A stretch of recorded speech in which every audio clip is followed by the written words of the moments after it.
Money. The game everyone plays, but few win. Extracting the knowledge from the top 1%. And teaching you the ever-changing rules of play. It's time to level up and take control of the money game. Let's talk money. Big money. Yes! Welcome back to the Money Game. We've got a special guest on today. How are you doing, Cory? I'm good, man. It's a good day. Been pounding out some calls this morning, and here we are on the podcast, so I'm happy. Let's go. For any of you guys that don't know Cory, I feel a lot of the listeners that are in the direct-to-consumer door-to-door space, you've probably stumbled upon his stuff. You're kind of going viral and blowing up amongst the door-to-door industry right now. It's cool, though. Dude, I love it. Yeah, it's fun. It's been cool to see a lot of people get on board with what I'm doing, for sure. I mean, the mental and emotional game has always been, I think, a constraint in the sales world, right? Oh, yeah. And being able to provide a different way and a different method, different solutions are really helping reps work through that, besides just like, hey, do your morning routine and be positive, but like actually let's create some real change. It's been fun. So I think initially because I always wanted to become a therapist, like that was the plan, and I did. Okay. So I did. So that is something I have a question about, right? Because yeah, I've definitely been, I feel like an early adopter. I started following you kind of like, I don't know how early it was. You were earlier. Yeah. I think before, I don't have a crazy amount of followers. I think I have like 3,500 right now, so nothing crazy. Well, yeah, but you're on everything. It's a pretty loyal, committed. Yeah. It's pretty loyal. And you're everywhere speaking, and I love it, because very early I'm like, dude, I resonate with this and this message. Obviously, running teams and being in the industry, I totally understand. There's this huge gap, and it's bigger than just the health. Like, it's their earning capacity, it's their belief capacity. Like, there are so many elements of the mental game that I feel like the industry isn't serving well enough. And there's some managers that do it great, but there's not like somebody like you that's delivering specifically to that need in the industry. But for sure, I didn't know that you had wanted to be a therapist originally. So you were therapist first, and then was door to door, just like something that was a means to an end along the way. Yeah, so door to door, I fell into it like a lot of people fall into it. I was in my undergrad and went out, made money, and I always was a pretty high performer, and so I stayed in it, and wasn't super big into. There were times where I managed and grew teams, but it was a means to an end. Full transparency. It was, I wanted to go to grad school, I wanted to become a therapist, and so I needed money for it, and so sales was always the avenue to create the money to be able to do it. And it was great. Sales was great. I graduated debt-free because of it, but it wasn't until becoming a therapist I was like, frick, dude, this is what the sales world needs, Oh, yeah. And that's kind of when, my long-term game was just to own a practice anyways, and I've always kind of had that entrepreneurship side to me a little bit, and then, I just kind of started running with it. So did you, just as you were selling, did you ever start doing any of this stuff as you're going to school simultaneously? Or was it kind of just like a full in, hey, this paid for school, and then as you got the education, you're like, yo, that's actually a huge area I understand that I could go serve? I think the biggest reason why I wasn't actually fully committed to the sales space as I could have been at that age was because of the mental and emotional game. The reason I came back was because the money, that was it. Gotcha. It wasn't, but I think that, whenever I was feeling good, I was selling really well. When I wasn't feeling good, my sales weren't following. And so I was always at pretty high risk of feeling more emotionally drained than I wanted to. And it wasn't really, in grad school, I was seeing like 20 clients in therapy as a therapist, like, becoming a clinician. And then also knocking doors, like part-time. Oh, geez. And so here I am with these two worlds. And I actually remember a specific moment sitting in a session with a couple, and it was probably like our fourth or fifth session, and it was just like light bulb moments for everybody. And we just had created this change, and I was like, freak, this is the same, like the issues that you guys were struggling with are like the same emotional struggles that a lot of these guys face, weirdly enough, in the sales industry. And then it clicked. I'm like, wow, I've been performing at such a high level consistently in grad school. And why is that? And it's because I was also, creating this developmental change in myself. Yeah. And I just started viewing the industry very differently, really from like this relationship-based lens. And anyways, No, so I yeah, get that. that's when it kind of kicked, and I was just like, I can't ignore this. Yeah. I got to run with this. This is too good. And then 4 years later, here I am, and See, now I'm like talking about scaling and bringing on other therapists. It's cool, man. So fun. Dude, I think that that's such an important principle too, because I went to school for accounting, stumbled upon sales, and then it kind of like just piece by piece developed my entrepreneurial journey. But I talk to so many young people, and they think that they're gonna like find their entrepreneurial fix, like their dream scenario. This is the company I'm gonna run. I want to start a company, but they're not doing anything. And everybody that I talk to that's actually got a business that they're kicking ass in, no matter what it is, they were like really moving the needle in something, and then they just happen to see and analyze, oh, there's this niche that I can serve that isn't like, there's a whole industry of a space I understand because I'm attacking this, that I can solve this problem. Not just like apple out of the tree hits you and like, oh, that's my product I'll make and make millions on. Yeah. Dude, you're 100% right. I think about that all the time. I'm like, and I tell people that, I'm like, dude, don't ever shy away from opportunity, especially in this, like, you don't know what you want to do, or you have this entrepreneurial brain. Just like create opportunity, go do things, try things, experience things, find whatever opportunity is going to create good money in that moment. Yeah. And then just see what happens, see what comes from it. And you will start seeing problems. You will start seeing problems that you probably can solve and make money solving. Yeah, and that's such an interesting thing, because everybody thinks like, oh man, I remember I had an entrepreneurial class in school, and they're like, just carry a notebook and just like write down all the problems you see. And I'm like, well, it's like pretty like broad. And the niche you serve is so specific, and we're definitely going to dive into all the stuff that you do. And because obviously still running teams, there's a lot that I need to learn on. I'm sure you hear this all the time. As a sales manager, I feel like I tell my wife all the time, I'm like, dude, I am part-time therapist. Like it's crazy, which I try to not be, but it's such a big piece of it. So as you obviously are full-time working with, especially door-to-door, but I don't know if you do any other type of sales, but I think that sales specific is, we said this before we hopped online, it might be like the most anxiety-driven space in the world because it is commission only. It is, there's a lot of reps, a lot of volume, a lot of income potential. There's a lot of performance, a lot of competition. Walk me through kind of just like your core infrastructure. What are you doing with people that's like the beginning of your relationship in helping people like develop the mental capacity to work through these things? Yeah. So I think a big thing would be, you are right. Sales is just, I think, brings out parts of ourselves that you typically don't have to address in like a normal 9 to 5. Yeah. A very common age of actually people in therapy is like late 30s, early 40s, which is interesting because I think that's a time where maybe life starts to kind of slow down-ish, that mid 40s range. Yeah. And they're not as in that hustle bustle. They're not as busy. Therefore, you can only avoid things for so long before you have to address them. And I think sales, from what I've known, and you've seen this, but sales really like, it's a flashlight and boop, there's your insecurities like big.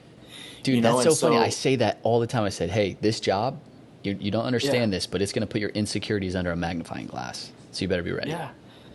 Yeah. And it's when that happens, like being able to tolerate the discomfort of that and work through the emotions that come with that, because we're human, we're allowed to feel. I always say, like, you're allowed to feel anything. There's no shame in what you feel. It's what you do with what you feel that's way more important. I like that. And oftentimes guys just feel and they're like, oh no, I'll avoid and run away or not address or not be okay with it. And it's like, you can only feel inadequate or insecure so many days in a row before your body's like, hey bro, are we still going to do this job? Right? When in reality, it's like, dude, I just gotta. So a lot of what I do is help reps build a deeper self-awareness of themselves, who they are, patterns, kind of like that therapy aspect of like, let's get to know you on a deeper level. What makes you you? And then now that we know this, what are your strengths? What are some areas that we're kind of insecurities are shining? And let's work through some of these emotions. Let's work through some of these thoughts. Let's create different patterns, new ways of thinking, new ways of seeing things. And yeah. What would you say? I mean, I definitely have some thoughts on it, but like rookie reps coming in, I feel like every phase of the rep journey has a different, maybe like mental block or like new anxious things that come to but kind of just like starting with a rookie, somebody just getting into sales, and this is so pertinent to not just door to door. This is pertinent to probably anybody starting any kind of entrepreneurial anything. People just getting in. What are like the most common things that it is hard for people to overcome? Yeah, I'd say the most two, at least for a rookie rep, like ones that are just starting right now, is, and it's funny, I just created a post on this, and it's probably, I don't know, it might even post today, but it's so normal to feel insecure when you're starting something new. Yeah. It's new. They've never done it before. It's a new job. There's so much hype in the off season. Like, dude, sling some deals. Like, all the things. How much money you gonna make? All the stuff, right? So there's all this hype in this build up for months. Then you train and you work hard, and then you go out, and it's because it's so new. You're gonna feel insecure. Whenever I've done something new, there's a part of me that feels a little insecure. Yeah. But I think where reps get confused, it's insecurity in the situation. It doesn't have to be insecurity in yourself. I like that.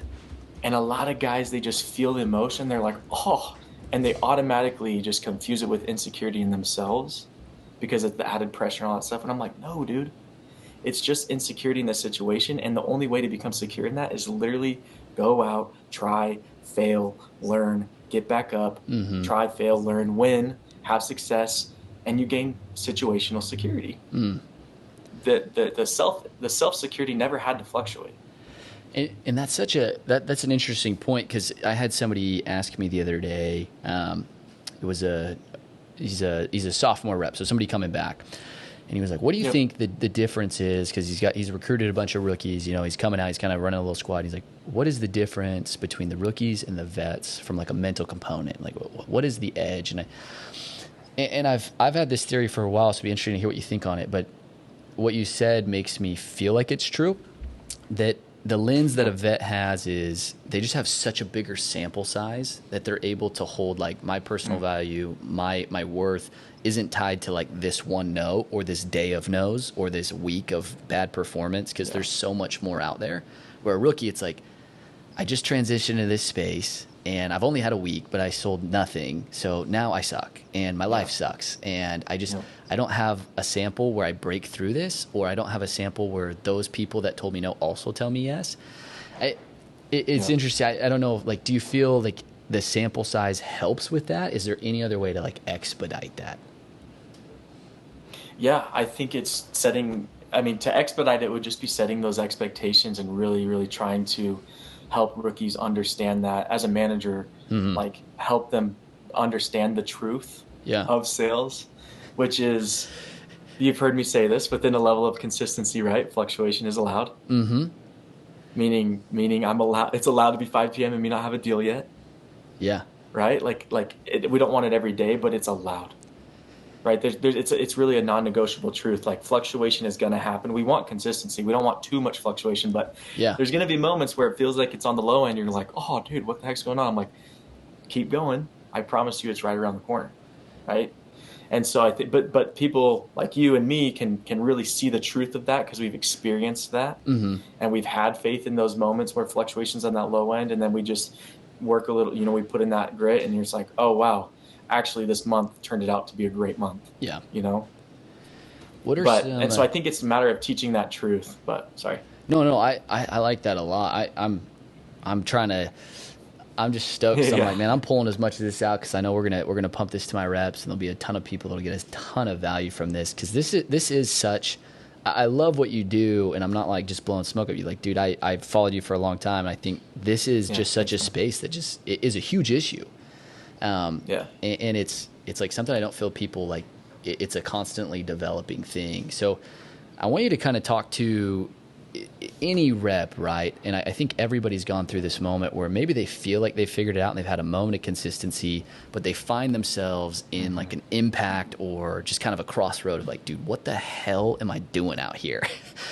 They're so miserable. They're burning out, whatever phase of their career that is. What are some of the things that you've sit with people or tools that can help people like re-aggregate themselves?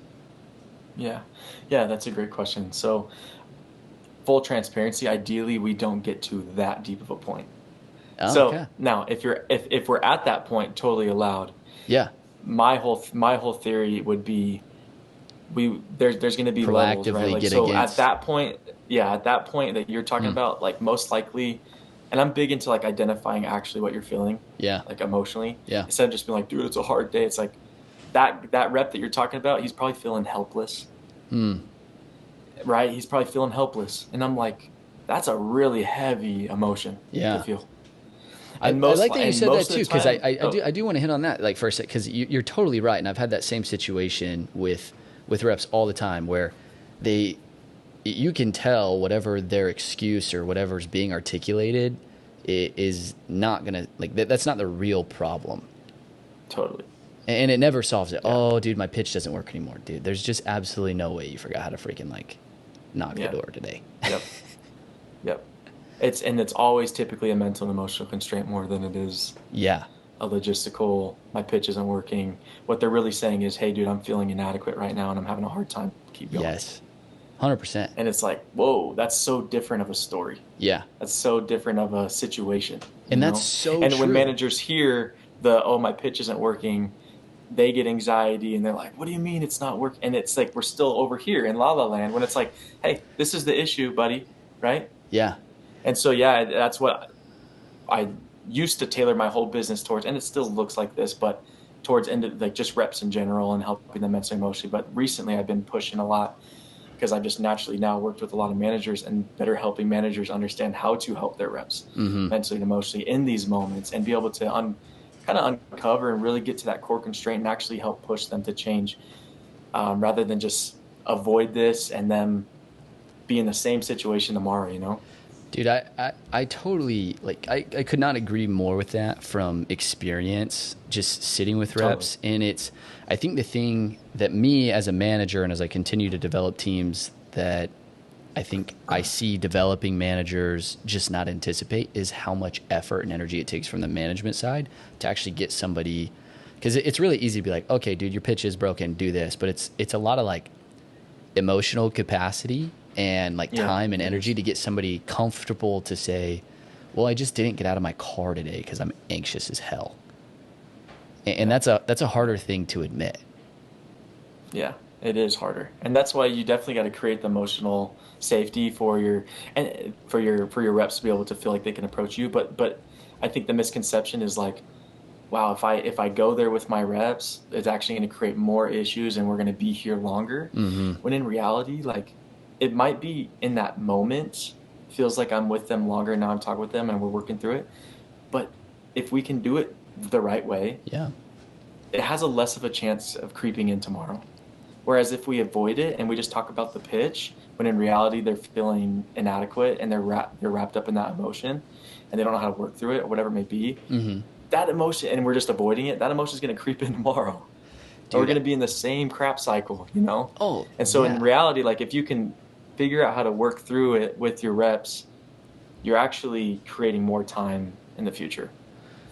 I'm so in accordance with that. And I'm going to say something, and I really, really do want to get your insight on this. And this, I think a lot of sales managers would disagree with me on this. And I know a lot of sales leadership in the past would, but I'm 100% under the impression where I've had reps, and I know a lot of sales management is just like, dude, just get them to work as long and as hard as they can. Like, no matter what, no matter how bad they feel, just convince them to go back out the next day. And I've actually been on the terms where I'm like, hey, there's a lot of reps that I won't let do extension because I'm like, that is going to be such a detrimental, like, emotional situation for this rep. Like, they're so past gone. And then the question I want to ask you is, I've had reps that are struggling that I've been able to have a really hard conversation with, and we have a great relationship, and we've revived them, right? And they've actually finished, and it's like amazing. And then I've had reps where we failed, and totally. But they still went back out, and it just like hit the fan again. Is there a point like where you feel, you know, like this rep needs to separate from the situation to heal? Um, Full transparency, I think it's hard. It's hard because part of me goes, it's actually the second they're getting back in the door to door, or what they're the second they're back in the job. This is why you get reps that come back out and they're like, Yeah. like feeling anxious again, and they're like, why am I so like, it's almost like burnout happened faster the second year than it did the first year. Yeah. You know, and it's almost like their body just remembers what it's like to be on the doors and remembers the conversations, remembers the things, and it creates protective mechanisms to push you away from doing the thing that it doesn't want to feel, right? And so at the same time, the way to create change is by creating new experiences within these things. So if I just so you are right, like there can be value in time, but then it has to be like, in order to solve the problem, there has to be like getting back in and recreating new experiences. Because if there's no self-awareness or develop like understanding what's the core constraint, and then I just get back in, most likely I'm going to fall into the same patterns. That makes sense. Yeah. And then that same anxiety is going to come, the same whatever is going to come, and until I kind of work through it. That's why, like, I think rookies, it is valuable for a rookie to start with really good expectations of what to expect, instead of just like, dude, go out and sling deals. It's like, dude, let's talk about the developmental side of this job. Totally. And what to expect developmentally, and manage that for them. That way they don't have to develop these really nasty patterns that end up hurting them in the long run, you know? Oh, dude. Yeah. I actually, something you said just made me think of this. And you know this, you've actually had a couple posts about it. I think it's freaking hilarious, but I haven't seen you talk, in depth on it in sales. And I'm sure not just door to door. I know, like, stock trade, any like high level performance business, there's like this hoop and hoorah hype, slamming energy drinks. And it's just like, just dominate, get amped. And if you get amped enough, you'll figure it out. Where's the balance of that where it's like productive? Because I've seen it be productive at times, but I've seen it be such a crutch and not, and it's like I've almost trained myself to like, that there was real, that there is a trigger that kid is losing his shit. And like, he's going to sit in his car. There's not a chance he gets out today. What's the like happy blend there of where that's like a tool and where it's like, this is detrimental? Yeah, I'm all for like, let's get pumped, let's do that. Like that's totally okay. I'm more, what I would want all my reps to get to is this place where that's why I always preach like self-awareness is a superpower, Dude, I couldn't agree more. I say that a lot. It's changing. The game's changing. I think people are and it's like one of those things, like, you don't know until you know, right? But like, most people just aren't, full transparency, most people just aren't self-aware, dude. They're just not. Dude, I think that's probably like an epidemic in society right now. Yeah, and that's where it's like, and in regards to specifically the hoorahs, I'm like, it's funny because people also preach like motivation, follows action, right? People preach that, which is true. Yeah. Which is true. Oftentimes, like, I need to be disciplined. I need to work, and then, wow, I actually am enjoying it. It's okay, like, this is good, That's part of life. That's totally true. But the industry also, let's get freaking pumped, and then we'll go work. So it's like we're training people to, let's get pumped, let's drink, energy drink, let's do all this like ha hoorah, and then let's go work, which actually gets people to think like, okay, motivation first, then action. Yeah. Oh, totally. Which doesn't last. It doesn't last. And so I think it's more just like being able to, sure, have fun, get pumped up, but it can't be like, there has to be those conversations around, what are we really doing? What are the intentions? Like, let's actually get out there, and motivation will follow. And like, building a culture around, I'm all like, if I was building a culture, it'd be around kind of what you're doing, just level up. Yeah. Like, let's get to know ourselves. Let's build self-awareness. Let's work through the crap. Let's be real with each other. Let's be vulnerable. Let's build a culture around like, these are my brothers. These are like, we're doing this together, rather than just kind of fake and hoorah and. Yeah, I couldn't agree. I know I said this, but like, I just resonate with that so much. Yeah. Because Yeah. I've seen it, and I've seen the reps that it's like the biggest crutch, and you can tell so quick, like, dude, that's not authentic. Like, that kid is so anxious today, and that's his coping mechanism. He's hoping that he can psych himself up enough that somehow he's going to go do this today. But I know the second that he drops the last guy off, not a chance he leaves the freaking car. Which is interesting. So for these type of people, you said it, right? Self-awareness. Yep. It's the superpower, and I feel like that's something for me. I'm always trying to objectively look, how did I get in the situation? Why am I motivated? What am I fueled by? Whatever it is, and being really, really deliberate. But what are the tools as you're working with people? Because this is like your bread and butter that takes the people that are drastically unaware. Because sometimes you sit down with somebody and you're like, dude, how do you not get it? You think you're here, and you are like not even close. Yeah. So, couple different things. I would say one would be, like, I can't stress enough, like, actually taking time to, like, ask yourself, what am I feeling? And so I even and I legit actually identify the emotion. So I have something called like an emotion wheel, where it like essentially lays out all these emotions, right? And so there's a lot of value in being able to say, like, for example, if I'm on the doors, and then we'll talk about the rep you were saying earlier, he's kind of feeling helpless. Yeah. Right? Like, you get to now sit back, and let's say you take your deep breaths, and you're like, okay, what am I feeling? You say, okay, I'm feeling helpless, right? And then you get to sit there and you get to ask yourself, like, okay, why am I feeling this? Well, it's 6 p.m. I don't have a deal. Other people are popping up on the leaderboard. I don't feel like my pitch is working. Yesterday was kind of a harder day, and I'm feeling kind of helpless, right? But then you get to ask yourself, like, am I actually helpless, or is this just what I'm feeling right now? Because if you look at, like, and again, it's just like process, talk about it, think about it, right? Because the definition of helplessness is actually like a person's inability to help themselves. So when I think of really someone rare. helpless, which is really rare, like when I think of someone who's helpless, and this will be a perspective for anybody listening who's felt helpless, and I felt helpless before for sure. But when I think of someone who's helpless, I think of like a kid who's being abused by their parents. That kid, and that you can feel that hits, right? Yeah. Especially if you have any kids, like that hits. Like, that kid is helpless. He cannot or she cannot help themselves. There's nothing they can do to help themselves. Their parents are abusing them, and they're not at an age where they can really help themselves, right? That is helplessness. So now I get to go, am I helpless?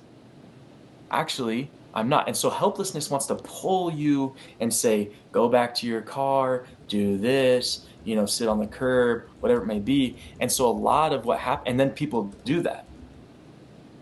Or they knock through the emotions, they don't work as hard. And then that is literally them saying, okay, helplessness, I see you. And that's helplessness just owning them. So a big part of the mental game of sales is, am I going to take ownership of my emotions, or am I going to let my emotions own me? Right? Yeah. And so how does somebody take ownership of helplessness? There's no shame in feeling it. You're allowed to feel it. But essentially at that point I go, because I'm feeling helpless, like, I can't not go and work. That's the last thing helplessness would do, is literally get up and try.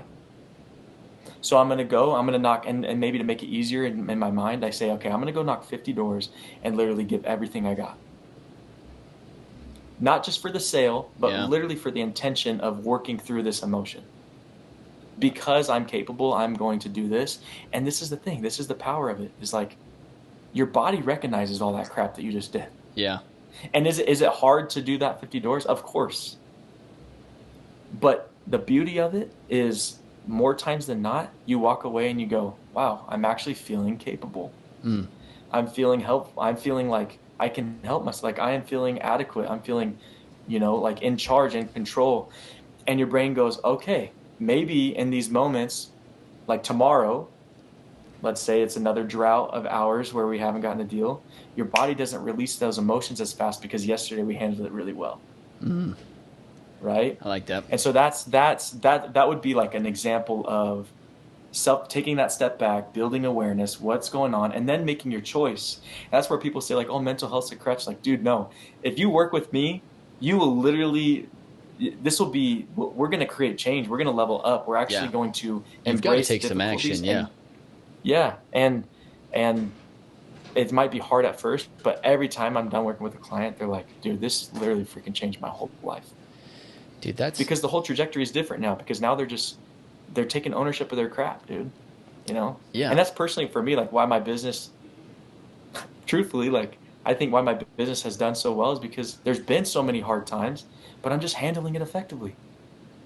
I'm working through it and being persistent. But no, dude, I think that's such a huge piece, and I was just kind of like, I'm having like flashback reels of moments that I've like kind of done that or helped somebody do that, or I've seen people do that. And I have this thing that I'll tell myself, especially with my vets, right? And I've said this in my office before.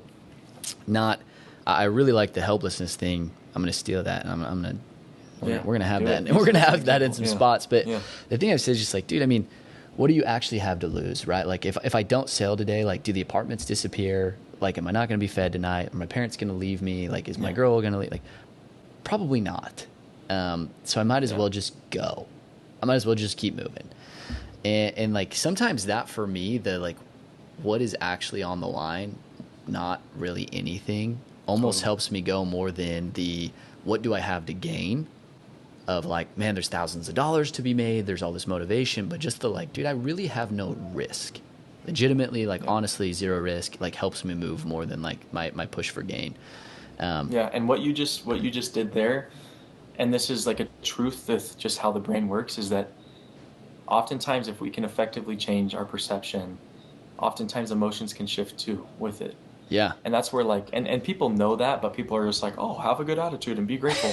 And it's like, dude, that's not enough of a perception shift to create really an emotional shift for most people, you know? Yeah. And that's where it's like, that's why self-awareness is one of the most effective ways to create a perception shift, a different way of viewing things, because you're like, it's kind of like you're stepping out of yourself and you're processing what's going on.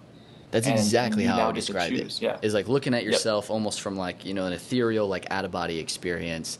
And I'm sure you've read the book, The Untethered Soul, which I recommend it to all my reps. But just, I love that you said, because you see reps all the time, I'm just going to be positive because you hear sales, positivity, yada, yada. I'm just going to tell myself I'm happy, I'm glad, I'm the all-star. And I'm like, well, look, dude, I honestly don't necessarily disagree. But if you're never going to acknowledge that you are afraid, that you're stressed, that you're anxious, like I love that you said identify it, feel it.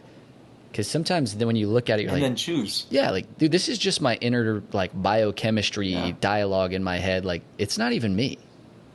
This is just like what I'm feeling, but what am I going to do about it? Totally. And that's where it's like, dude, there's no shame in feeling what you feel. Like whatsoever. I love that.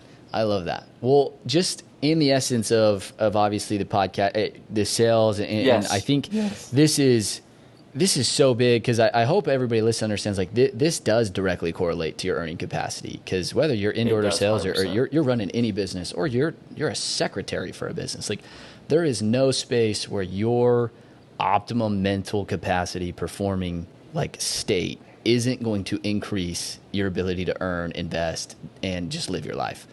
100%. So I love that. But just in this, I think specifically for these people that are in these high performing business sales spaces, right?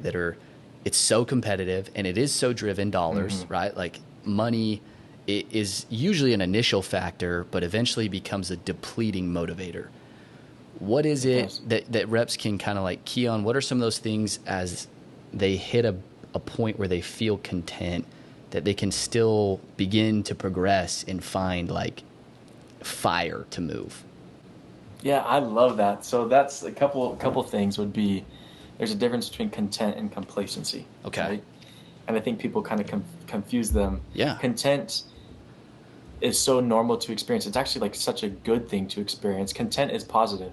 It's a peaceful, I'm happy and content with where I'm at and what I have.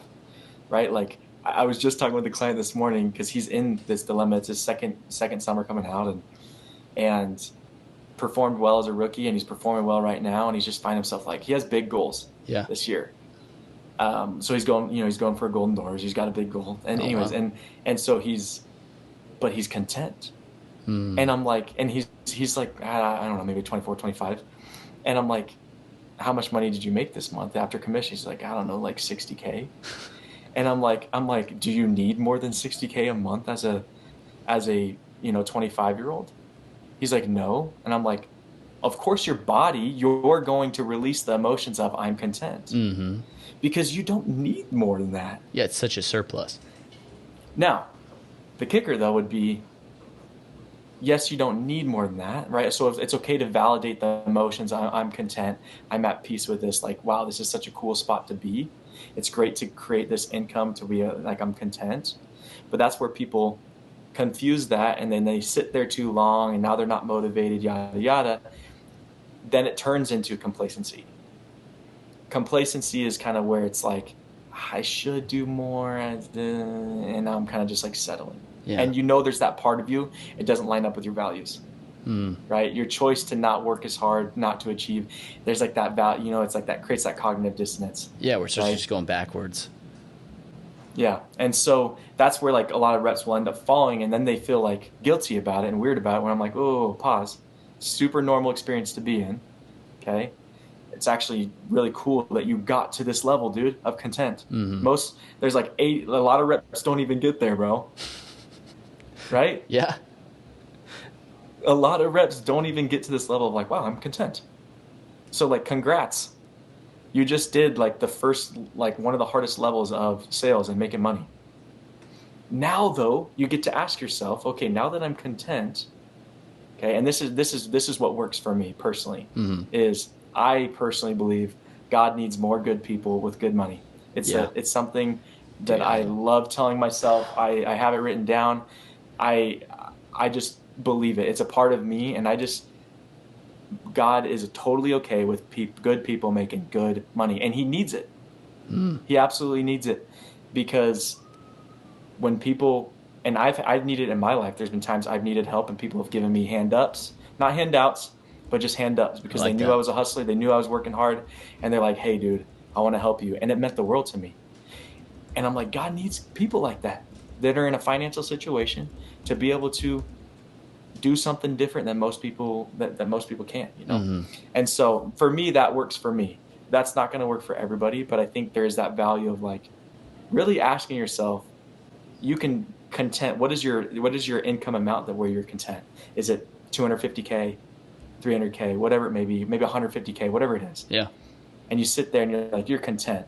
But I'm like, you got to really ask yourself, though, are you? Are you actually, even though there's potential greater, that you could make more, are you okay sitting there forever?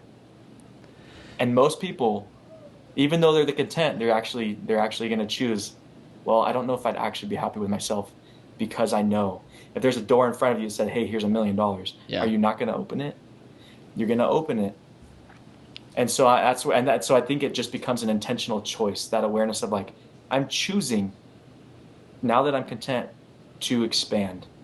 I like that. And to grow and to make more and see what other opportunities come from it, and make it a choice. So there's a ton of, oh man, there's a lot that you said there that is so Isn't good. That rad? Yeah. And the one thing I definitely want to highlight for everybody, because I think this doesn't get said enough, and I think especially just the premise of the mission of what we do on the show, God needs more good people with good money. And that is so freaking real, dude, because like people are going to do it anyway, right? Like we live in a world where the skills are out there, the knowledge is out there. So you might as well, if you're actually a good person, go be the good person with the resources, because if you're truly that person, like you're just going to help and build people with it regardless.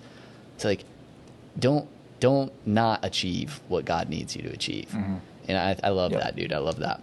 But yeah, it's a belief. It's one I'll stick by for sure. Oh, dude, I completely align with that. The thing I do want to, just as we're closing, I do want to just hit a little more on that content versus complacency. And I just had this thought that I know a lot of reps, when they get into the space, in kind of on the approach of content, there's like a drive of fear out of necessity. Whether, I've had reps that just explode out of, I got $0 to my name, and then they do hit that level of content. But how can a rep or a leader, maybe even more so for the leaders, right? Because I do feel like a huge responsibility of, do you create that vision of now there are other things that can push you, and the income is going to be a byproduct of this. But I get that you're content here, and you've made 100, 200, 300 grand, and like you are obviously taking care of a 24 with that amount of money. But you'll make millions, but the millions are going to be a byproduct of now. Let's switch into these ulterior, like how many more of these can you create? Like this feeling that you have, how many more people can you perpetuate that through? Yeah, so your question would be how to get somebody... Yeah, how do you get them to move and choose that higher, like, hey, that $1 million door is there. I'm obviously good right here. But how do you get more people to choose and continue to look and continue to strive? Yeah, that's an interesting question. And maybe there's not like a one, because it probably depends on the person. That's where I don't think... Yeah, I think part of it definitely depends on the person, right? For sure.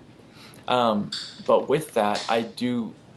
As I reflect on my life and as I've worked with, I've obviously worked with thousands of sales reps at this point on an individual level. And so I'm like seeing the common themes. I do notice that when people add quality and meaningful relationships and responsibility into their life, it seems like there's more of a natural purpose and drive to achieve more comes from that. Because I don't think we're meant to be... I could see how like 24 single, maybe not, you don't have a wife, no kids, not in management, 300K, you're like what's the point? What's the point? Yeah. And I think there is value in like, and I think in the sales industry where people struggle is like, how can I connect deeper with the people around me? And just like chatting with you and talking with you, like, I would have no problem referring a rep over to your team. Partly the reason I would say that is because I know that they're going to feel connected to Ty. And they're going to feel like they have a relationship with you. Yeah. And not everybody is creating the space to be able to develop those meaningful relationships. And I think it can totally happen in the sales space. Yeah. Like the people I'm around, I want to be connected and friends with on a deeper level with them, And the people I'm managing, I want to have connections and real relationships with them. And when other people are leveling up, it helps me level up. So it's like that concept, I think, it matters. So meaningful relationships, whether it be wife and kids or just people around you, and allowing yourself to be real and vulnerable and connect.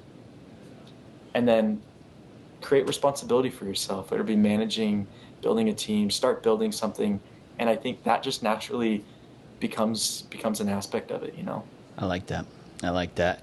Well, I don't know if you're a Ray Dalio fan. He has a book called Principles. He's a big fun guy, but he has a quote, and I send this book to people a lot just kind of as a thank you. But he created a $17 billion net worth, but his life principle that he lives by and operates his business is meaningful work and meaningful relationships. Nothing else at his firm mattered, and obviously the byproduct of that was massive accumulation of wealth and philanthropy. But dude, I seriously could talk with you for hours, and we may need to have you on again sometime, like mid-season or something. And dude, we definitely want to get people over to your stuff, because I think there is a huge need for this in entrepreneurism and in sales. I don't know if you work with people outside door to door, but like definitely all you people listening that are in door to door, you need to follow this guy. You need to start checking out stuff. Where can people keep track of you best and like engage with you? Yeah, the best place right now where I'm building my funnel the most is, and just my posts and everything, it would be Instagram. So yeah, so Instagram probably is the number one place that I post most frequently. So, and if you don't have Instagram, honestly, it would even be worth it to download it just for this, because and you know this, Ty, I'm not the guy that just like will post and just like build curiosity but not giving up. Like I really try to actually provide content that's helpful and valuable. Yeah, definitely. So. Because that's a big thing, is like give, and it'll come. Truthfully, and it does. Like clients, anyways, it's not worried about that. Dude, I love it. Well, just in closing, is there any, final remarks, things that you would, obviously summer season's launching, a lot of people are going into a crazy, questionable recession period. What's something that you would leave with everybody today? Yeah, I'd say through experiences, your mind can expand, right? I think people want to think different and feel different and have this different mindset. And I'm like, sometimes that just comes from going out and experiencing things. And that's where I think this summer, like, and just in this job, like, be aware of what's going on, be intentional, like that helplessness example I gave you. The second that they now experience being aware and then choosing the hard and working, like, now your mind will expand. Yeah. Right. And so you're not going to always get that, like, you make your first 6 figures and you're like, oh, cool. Now your mind expands to, I can make 250K. You make 250K and your mind expands, right? And so there's that aspect of allow your mind to expand, but just know that, like, you got to put in the work and gain experiences in order to really let it expand. So don't be scared to fail, learn, grow, and put yourself out there, because experiences will come. And that's often where, like, confidence is built and your mind will really expand to what's possible. Dude, so don't good. feel insecure that it's not there yet. Just go out there and create it. So good. Honestly, dude, this has been, and maybe just because I'm so closely connected to this space, but this has been like one of the favorite conversations I've had on the show. And some people might not get that, but like, this is where I live, dealing with reps and myself in this space all the time. So I love what you're doing, man. We super appreciate you coming on, and we'll have to do this again sometime. But for all you guys listening out there, follow Cory, tap in everything he's doing. You'll get a ton of value. We'll catch you next time on The Money Game. Make sure to like, rate, and review. And we'll be back soon. But in the meantime, hit us up on social media. Real money. Real money? Money is the answer. Y'all be cool. And we'll see you next time on The Money Game. Money. Yes!